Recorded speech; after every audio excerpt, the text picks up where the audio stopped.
Bonjour, aujourd'hui je vais vous montrer comment utiliser le vélo elliptique. L'elliptique est un appareil idéal pour travailler le cardio en toute sécurité. Cette machine vous permet de travailler sans impact et sans tension par rapport à un tapis de course. Placez vos pieds bien au centre des pédales, plutôt sur l'avant. Attrapez les poignets, le dos ici doit être droit, les abdominaux engagés et les hanches face sur l'avant. Lancez la machine sur un mouvement fluide. Placez votre poids du corps sur la pédale droite puis la pédale gauche. Gardez toujours le buste droit et puis vous allez appuyer sur le démarrage de votre machine pour lancer votre programme. C'est un mouvement naturel et fluide, laissez aller votre corps. Puis une fois que vous avez bien réglé votre machine, vous allez pouvoir placer vos mains sur les poignées tournantes. Commencez toujours votre travail par une phase d'échauffement, 3 à 5 minutes. Trouvez votre niveau, vous pouvez régler également votre résistance. Soyez à l'aise, on monte le cardio progressivement. Pensez à respirer lorsque vous travaillez sur l'elliptique. Inspirez et soufflez. Très important si vous voulez durer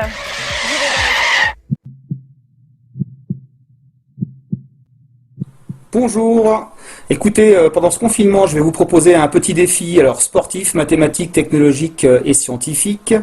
Je vais proposer donc une heure de sport durant laquelle on va mesurer quelques paramètres, paramètres cardiaques, paramètres d'humidité, paramètres de CO2, enfin plein d'autres paramètres, de température également.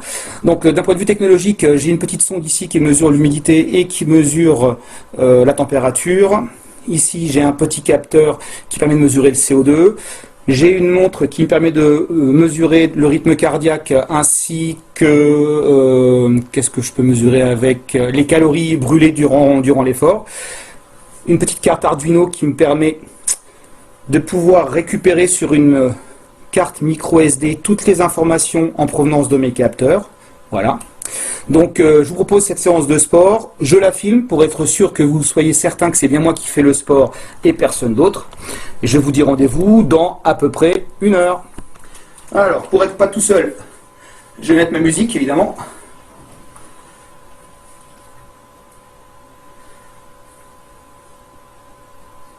Hop.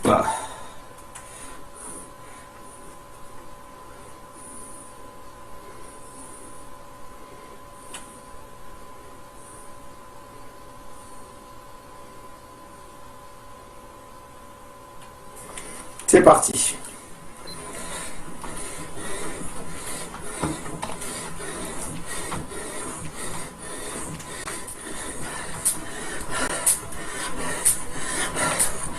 Calories brûlées, 118 kilocalories. Vous avez effectué 10 minutes. Cardio, 160 pulsations par minute. 3 km 8. Calories brûlées, 251 kilocalories. Vous avez effectué 20 minutes. Cardio, 179 pulsations par minute. 7 km 55. Dans 20 secondes, ça sera le prochain top. J'arrêterai la caméra qui filme l'écran parce qu'en fait j'ai plus beaucoup de batterie et je la rallume quand je serai arrivé à un quart d'heure de la fin.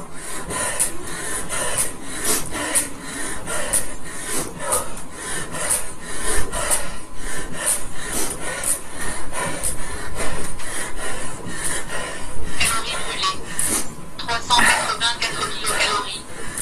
Vous avez effectué 30 minutes. Cardio, 180 pulsations par minute. 11 km 300. Allez, j'arrête ça, à tout à l'heure. 15 200. 15 km 200. Calories brûlées, 517 kilocalories. Vous avez effectué 40 minutes. Cardio, 179 pulsations par minute. Allez, je rallume la caméra.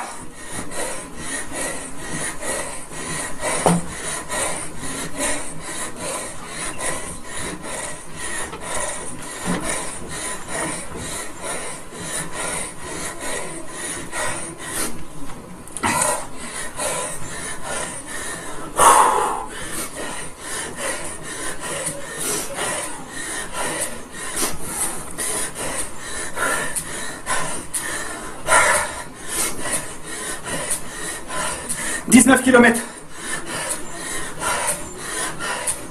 Calories brûlées. 150 kilocalories. Vous avez effectué 50 minutes. Pas de cardio toujours.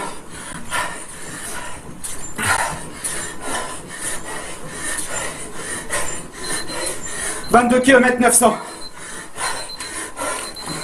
Calories brûlées. 782 kilocalories. Vous avez effectué une heure.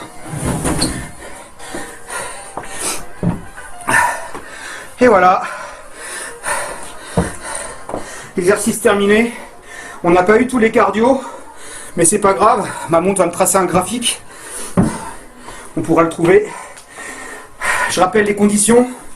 Une pièce hermétiquement fermée au préalable, bien ventilée.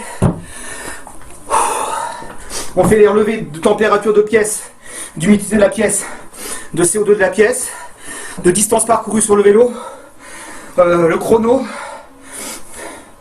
Et après, vous aurez un petit exercice de techno, de maths, de sciences et peut-être de sport.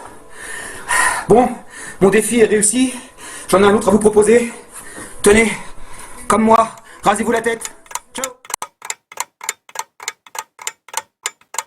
Et bien voilà, vous retrouvez ici le projet de l'EPI confinement. Au centre, la carte de type Arduino Uno, c'est donc une Freduino Uno, alimentée via un cordon USB et le power bank.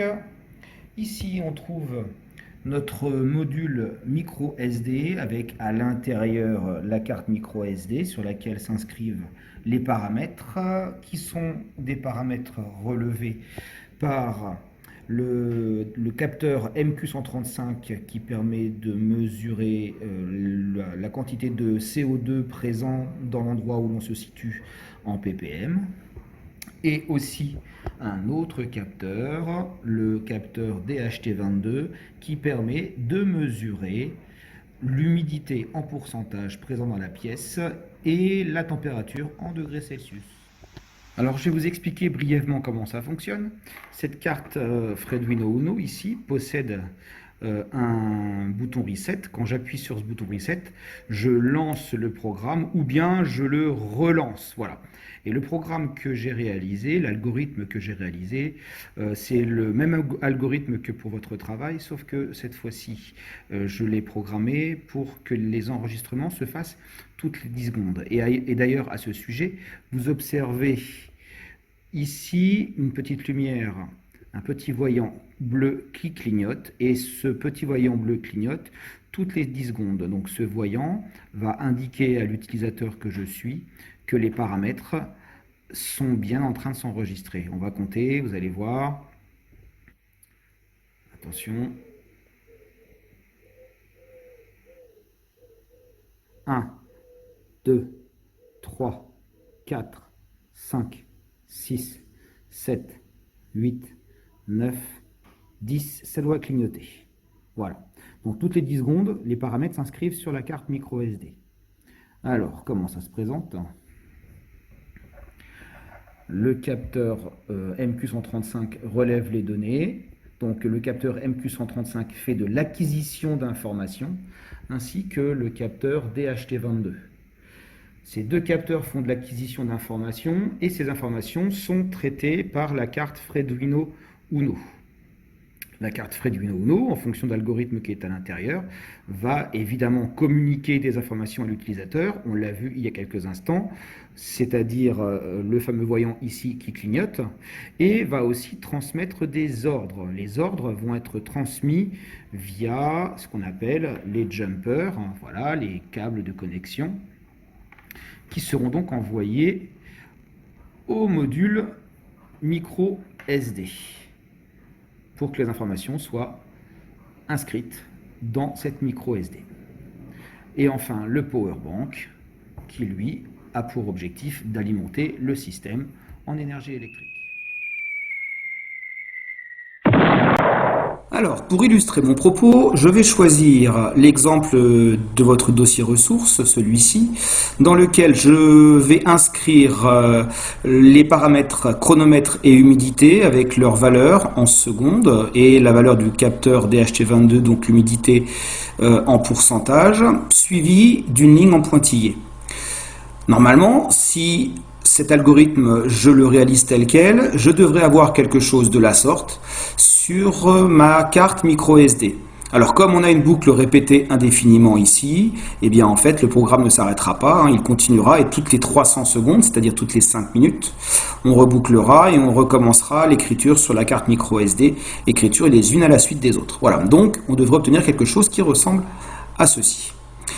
Pour mon exemple dans cette vidéo, je vais modifier un tout petit peu ce programme. Je ne vais plus utiliser le bloc d'écriture sur la carte micro SD. Je vais utiliser le bloc d'écriture sur le port série. Alors le port série, qu'est-ce que c'est? C'est une sorte de console de visualisation sur l'écran de l'ordinateur qui nous permet de voir apparaître, finalement exactement comme sur une carte micro SD, les données du chronomètre, les données d'humidité et les pointillés. J'ai aussi modifié la temporisation, je l'ai mise toutes les 5 secondes, parce qu'en fait toutes les 300 secondes, 5 minutes, ça fait un petit peu long, surtout pour un exemple. Voilà. Alors pour pouvoir faire cet algorithme, j'utilise un site bien pratique qui s'appelle VitaScience, que vous pouvez consulter directement en allant à cette adresse. Voilà. Donc c'est parti pour le travail. Alors me voici dans l'interface de programmation du site VitaScience, que je vous invite à aller consulter. Voici l'algorithme donc que j'ai réalisé. Alors j'ai fait une petite modification par rapport à ma présentation précédente, car j'avais un petit problème dans le port série, je ne sais pas trop pourquoi, enfin si, j'ai bien une petite idée, mais je ne vais pas vous l'exposer dans l'immédiat. Alors, on retrouve l'écriture dans le port série du chronomètre avec la valeur du chronomètre en secondes, l'écriture dans le port série en deuxième position de l'humidité par rapport au capteur DHT22, ce qu'il mesure sur la broche D3 en pourcentage, une pause de 10 secondes et ensuite après cette pause de 10 secondes on écrit dans le port série une ligne de pointillé pour séparer les différents relevés, on reboucle indéfiniment et on repart pour une série toutes les 10 secondes. Au passage, je vous montre à quoi ressemble le même algorithme mais en langage C. Voilà. On va retrouver par exemple ici la temporisation de 10 secondes, donc 10 000 c'est 10 000 millisecondes. Ici on retrouve les valeurs d'humidité, ici on retrouve les valeurs de chronomètre. Là on a déclaré le capteur DHT22 qui est connecté sur la broche 3. Alors ensuite ce bouton là me permet de vérifier si mon programme est convenable. Je clique dessus, la console série se situe en dessous, la voici.